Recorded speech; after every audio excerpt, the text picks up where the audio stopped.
Comic book fans, the Cape Crusader is back on the silver screen. This is my review of The Batman. Let's roll that intro. Tommy Loves Stuff, where he talks about the things that he loves. What's going on, y'all? It's your boy back at you again with another TLS video. Today, like I said from that thumbnail and you saw in that intro, we are talking Batman. Now, first off, right out the gate, it is going to be a very spoiler-heavy video. So if you haven't watched The Batman, do not watch this video because I'm going to talk about a lot of plot points, go off on my usual tangents and whatnot. Also, again, this video might not be for kids because I might drop a few words and get very passionate talking about Batman. Now, I know this channel tends to favor kind of heavily Marvel with their Tommy Reed's X-Men series, but I am a DC comic books fan. I'm a comic book fan in general. I read all different, publishing brands or whatever. I mean, Marvel's kind of my bread and butter, but DC ain't no joke, and I've been a Batman fan since probably the time I could read. Batman was one of the first characters I started following. This here is a Batman tattoo. Let's see if we can get it up in there. Yeah, it's a little faded, a little old. I've had it for a number of years. But please make no mistake, I loves me some Batman.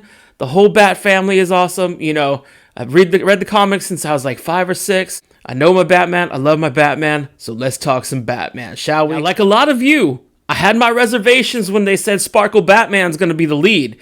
I know Robert Pattinson has done a bunch of movies other than Twilight, but that's what he's famous for. Let's be real. That and Cedric Diggory in Harry Potter. Because, when you're talking Arnold Schwarzenegger movies, you talk The Terminator. You talk, The Running Man, maybe. You don't be like, oh, he killed it in Junior.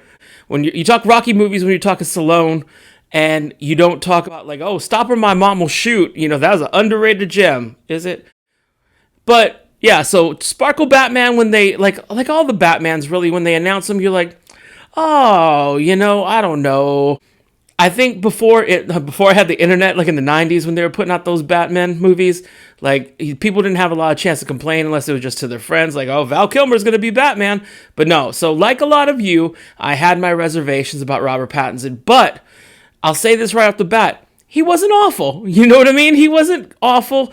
I liked the fact that he was more confident as Batman than as Bruce Wayne. His Bruce Wayne was shaky on purpose, I feel, and his Batman was a little more confident, even though there was some parts where he's like, oh my God, what am I doing? But Robert Pattinson, not the best Batman in the world, but not the worst. So, he's doing a good job, and he did a good job. So give credit where credit's due. Now, we start off with an opening narration, like Lego Batman mentioned. There always has to be an opening narration. And we start off with the gloomy, drab-looking town of Forks, Washington. Oh, it wasn't Forks? We Sparkle Batman.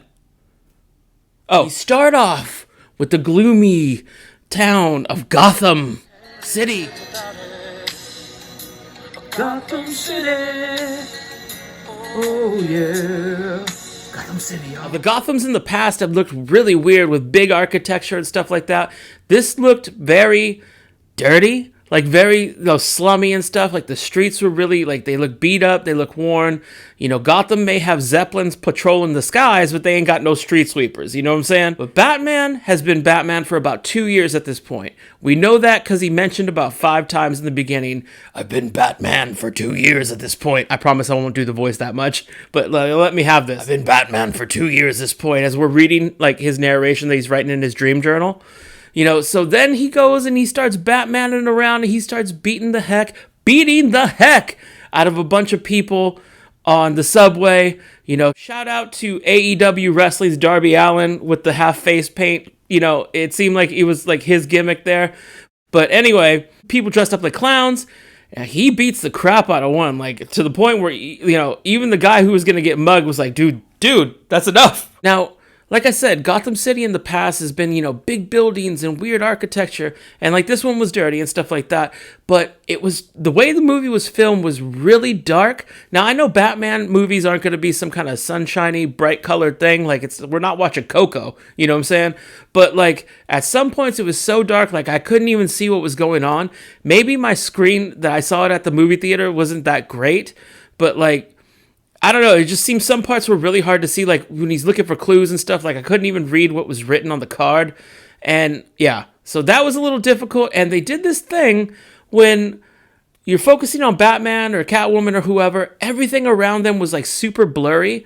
And I don't know, maybe I'm getting used to new glasses or something like that. That could be a reason, but at least for me, let me know in the comments what you think about this, because for me, it was like visually distracting, so that like we're supposed to focus in on them, but all I was focusing on is like the blurry parts. Like, why can't we see that person walking or whatever? I don't know. It was definitely a visual style that I didn't 100% connect with. And I felt it was more distracting than helpful.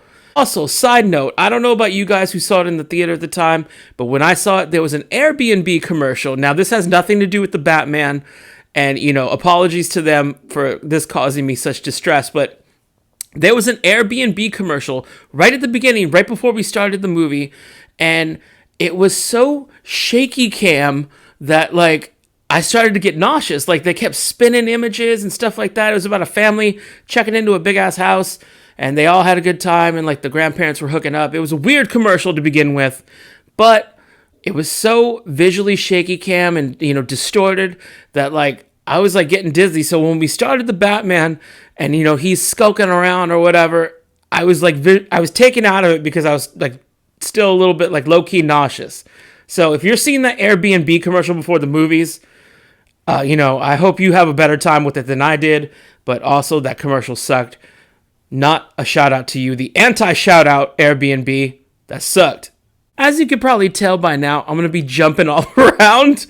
I'm not going to go in a linear order. I'm just kind of giving you my thoughts and impressions of my first viewing of the Batman. So I appreciate if you're sticking with me at this point, you'll hopefully stick it to the end of the video.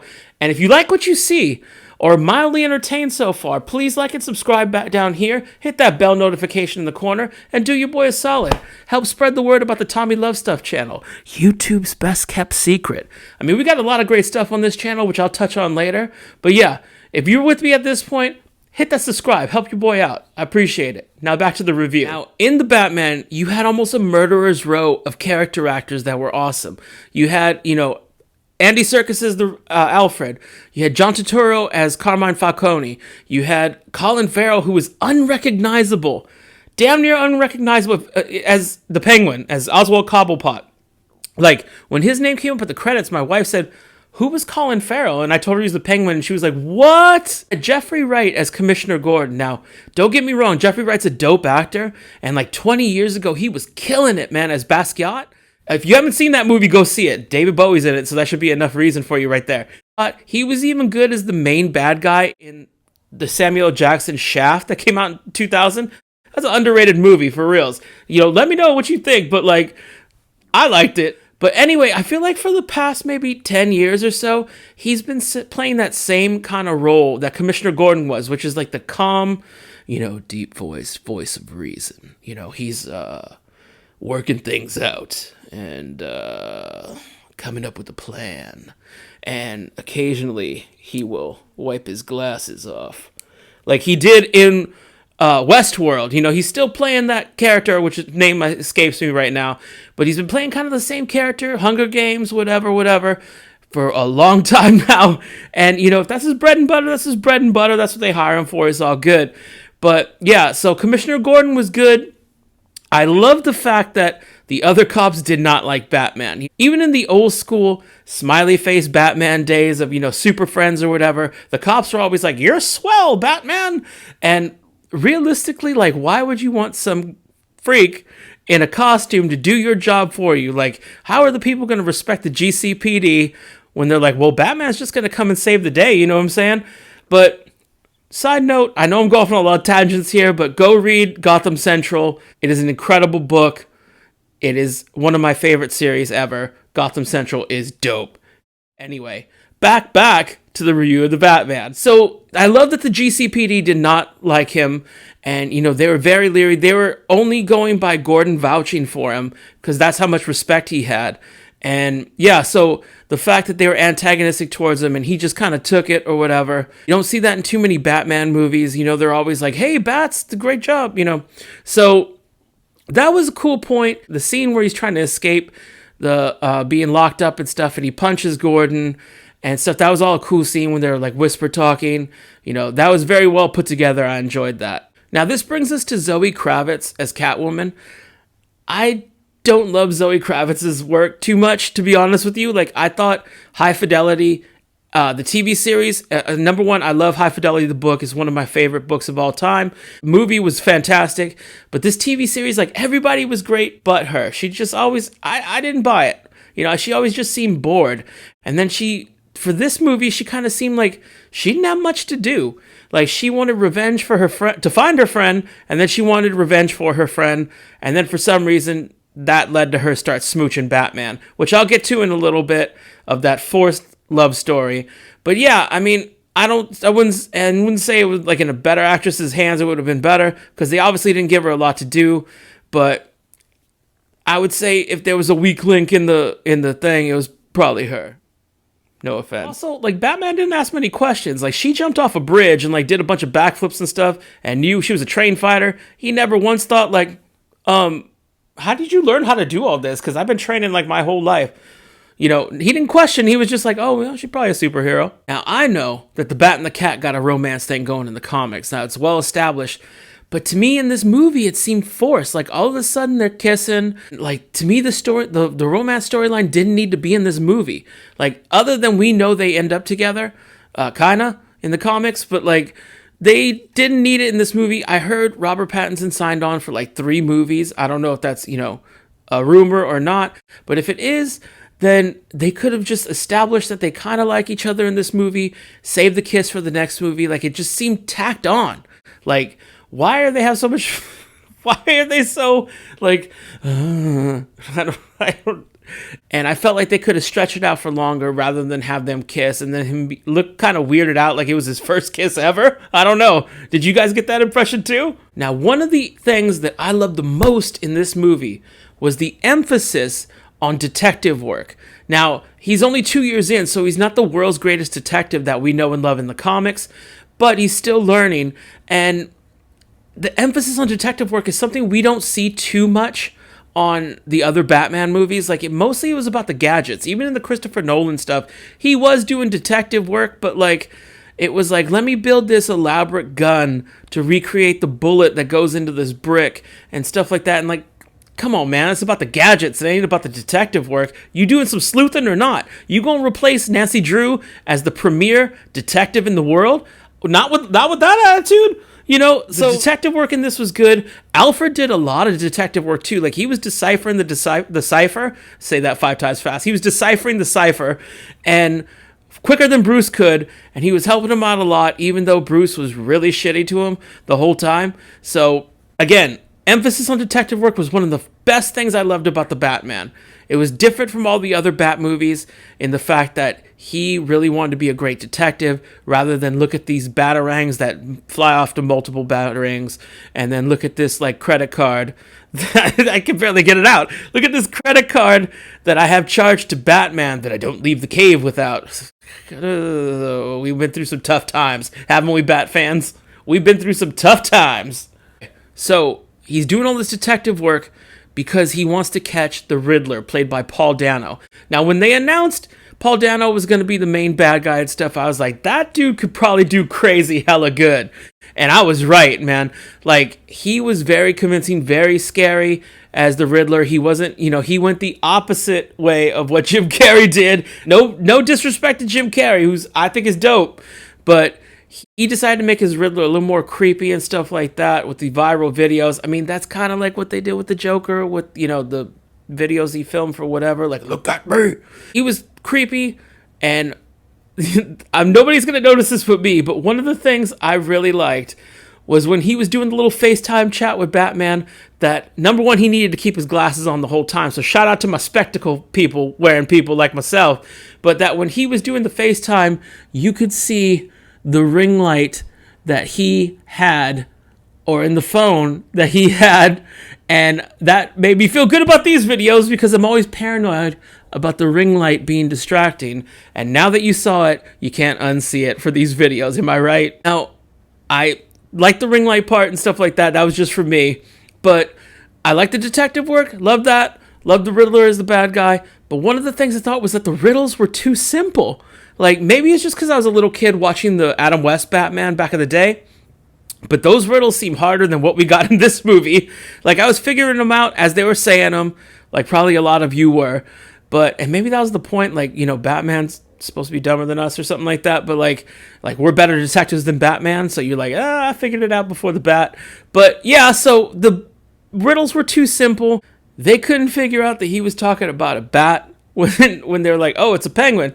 Nah, dude. Bats rat wings as well. Come on now. Everybody saw that coming. My wife saw that Catwoman was going to be Falcone's daughter. Like, the second they mentioned it, she like leaned over to me. She goes, that's his daughter. And, you know, she's a great detective, so she figured it out pretty quick. But yeah, riddles were a little simple. And I didn't like that part, but that's okay because he's still learning. He ain't as good a detective as we are. The mayor they named had to be named Bella. Come on now. Y'all leaning into this Twilight business. Now, my favorite scene in the whole movie was when he goes to see the Riddler at Arkham. And the Riddler's almost taunting him that he knows who he is. He's like, Bruce Wayne, which sounded like Rufio, if you're a hook aficionado the way I am. That's what I was hearing when he was like, Bruce Wayne. I was hearing Rufio.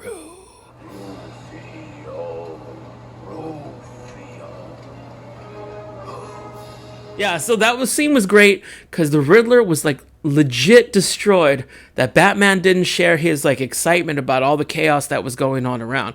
He seemed heartbroken, and I believe that Paul Dano did a killer performance. Now, if I'm Jesse Eisenberg and I'm, you know, twitching all over the place and wondering why people don't like my Lex Luthor, that's why. Because A, you were stupid in that role, and B, you thought you were playing the Riddler, didn't you, bruh?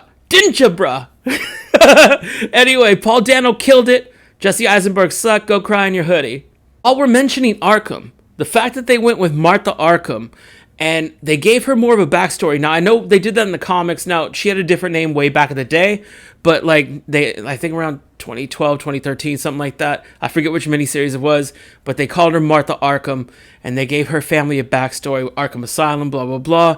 I think that was cool because Martha's really a character that doesn't get a lot of development. I mean, I know they could go whole Flashpoint Martha Joker thing, but they probably won't, you know what I'm saying? But like, I felt that it was cool because before, in the DC movies, all she had going for her was she's Batman's mom, and she's the reason Batman and Superman stopped trying to kill each other, because the moms had the same name, which is ridiculous to this day. The less we talk about BVS, the best.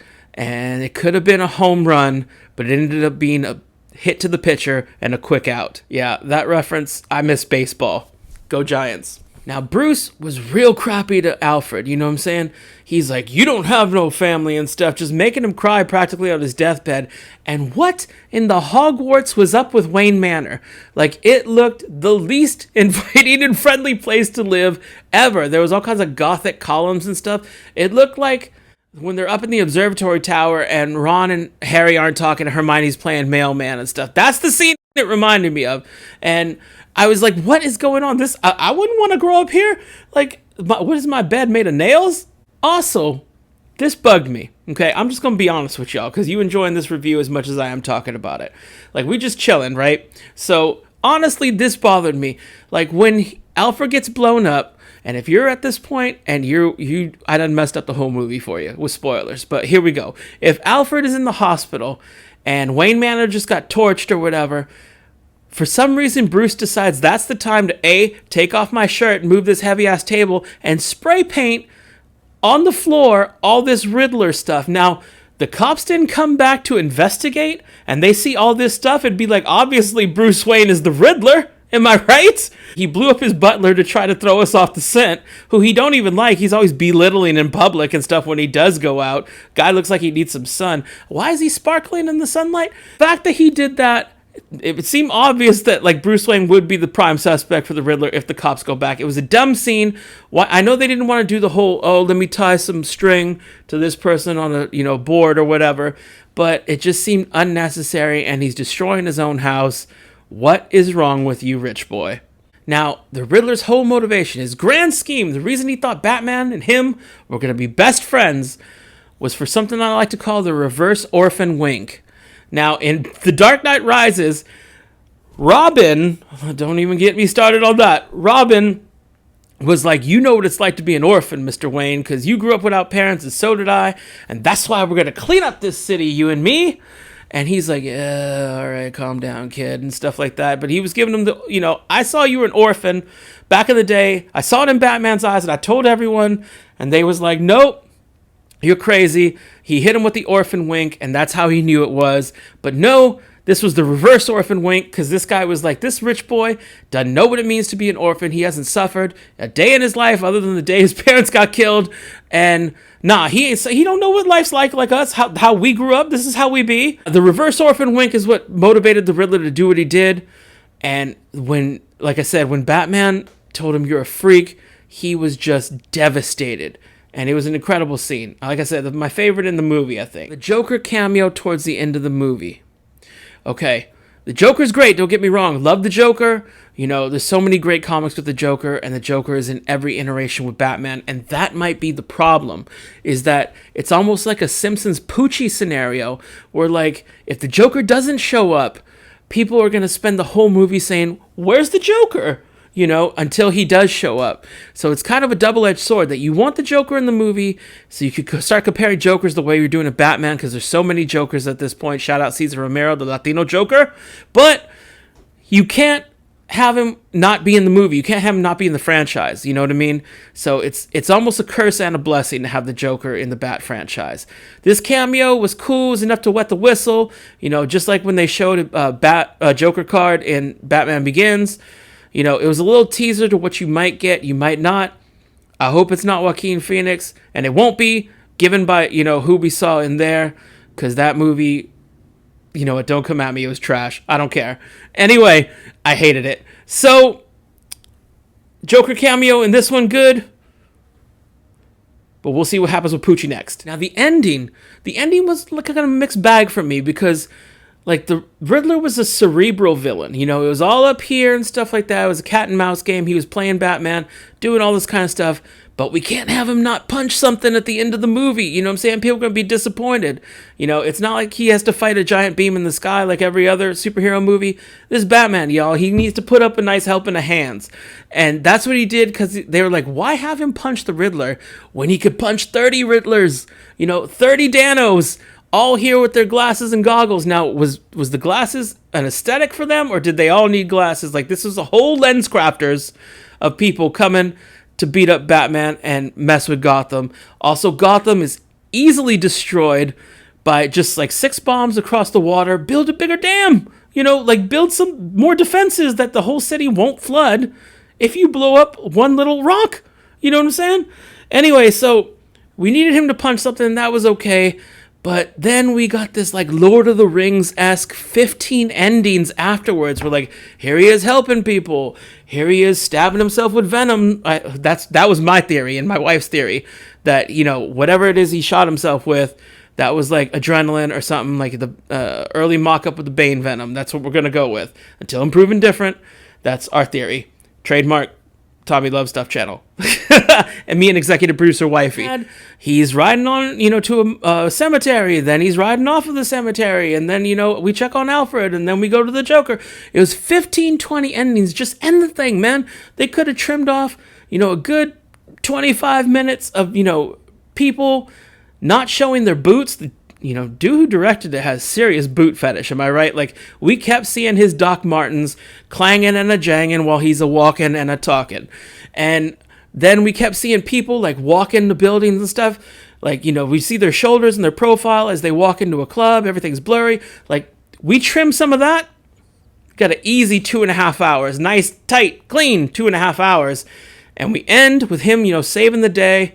Now, one of the things I did like, though, with the ending was he didn't have a decisive victory as he normally does in these movies. Now, normally it's some Gotham destroying situation where they're, vaporizing the water, or they're blowing up something with some ice missile, or whatever the crap is going on. And Batman saves the day, and everything in Gotham's good. They have a goddamn parade, and, is super happy, and everything's all hunky-dory. But in this one, he didn't get the decisive W. He saved the day. He got a small little W, but there was still so much wrong with Gotham that, like, he's like, I don't even know where to start. And they're like, maybe don't be the Batman and invite people to crazy people to come, bust up our city. But yeah, so this left it open-ended, which I really liked because, all these superhero fights are messy. We saw that in the beginning of Batman versus Superman before it got off the rails. But, there's consequences to these heroes and villains fighting each other and stuff like that. And that's one of the things they highlighted. Like, Batman may have got, a victory, but he didn't win this war. And there's so much more to do. And that was another good, strong point that I feel like they didn't touch on too much in any of the other Batman movies. So shout out to them. All right, y'all. Let me hit you with some final thoughts.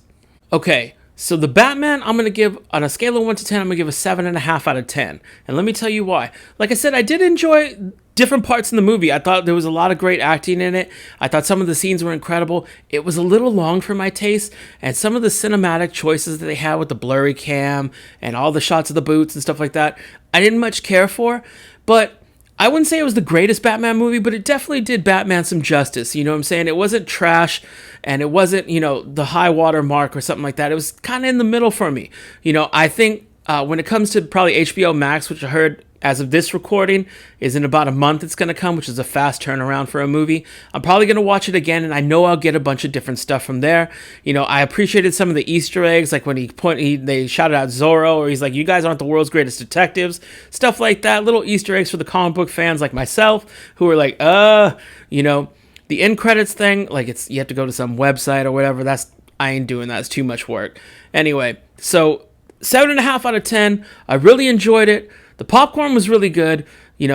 I can stand that Airbnb commercial. I hope that goes away from when you watch it. But yeah, I enjoyed the movie. Had a really good time with my wife watching it. And I can't wait for the next Flash movie to come out. I think that's the next one for DC that I'm looking forward to, because I don't care about Black Adam or Aquaman and stuff like that. That said, I'm probably in the bag for most of these comic book movies. So we'll check out a review when I watch those some other time. And if you're watching and at this point you haven't hit subscribe, do your boy a solid, hit that subscribe button, drop me a like or a comment if you can, but the subscribe I really appreciate. We got a lot of great stuff on this channel. We do talk more comics. We have a show called Tommy Reads X-Men, in which I do exactly that, read each issue of X-Men and give this weird review like I've been doing for this one. And we also have ChubCon playlist, which I do food reviews. We talk old school wrestling, all things pop culture. I appreciate you letting me entertain you. If this is your first time watching, come back again. We'll see you later.